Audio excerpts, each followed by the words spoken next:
It's interesting. You look at what's going on in Chicago right now with the Cubs, and you could draw some obvious parallels there. I kind of get the idea, and they have a Hall of Fame executive running the show there, and the people in Boston know him well, Theo Epstein. It's almost like they're trying to do the same thing, take somewhat of a step back here and build for a more prosperous tomorrow, because you look at them right now, where they are over the threshold, and they're not there right now, but they were, the last couple of years. No farm system.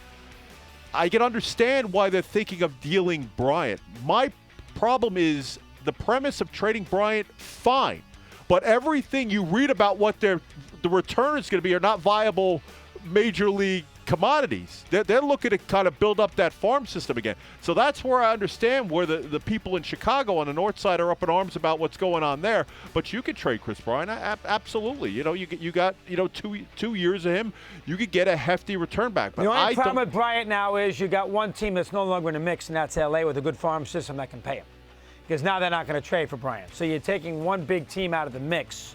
And Washington, I know you think so, they're not going to go after Bryant. Atlanta, I don't think they're going to play in that waters either. Yankees don't need a third baseman. Why wouldn't Washington? The Red Sox aren't going to get him. What team is going to run to get Bryant? I don't know how many teams. Why wouldn't Washington? Because they're not going to be in that situation. First of all, okay, you got 2 years of him.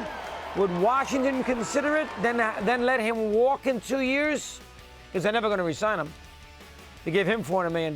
I guess the Nationals would consider it. Well, Scott Boras is his agent. They have a very good relationship. Yeah, I know, but they just gave that. They got $500 million for two pitchers. But the thing, too, is you don't pigeonhole yourself with, Bryant as a third baseman. He has the kind of versatility. You can play him in the outfield, which I think opens him up to a lot of other teams. I'll give you the Nationals, but who else is it? The Braves are not dealing with that because they don't want to spend the money. So they didn't spend the money on Donaldson. They're not going to spend all this money on Bryant. So what other team do you think it could want? Texas? Texas is a team. Bob Nightingale suggesting the Phillies are another team. I think the market for Chris Bryant is very broad. I don't. The Phillies have a farm system. They haven't brought up anybody in that farm system forever. That's a good point. They are not blessed with a deep farm system. Who do the Cubs want from the Phillies team?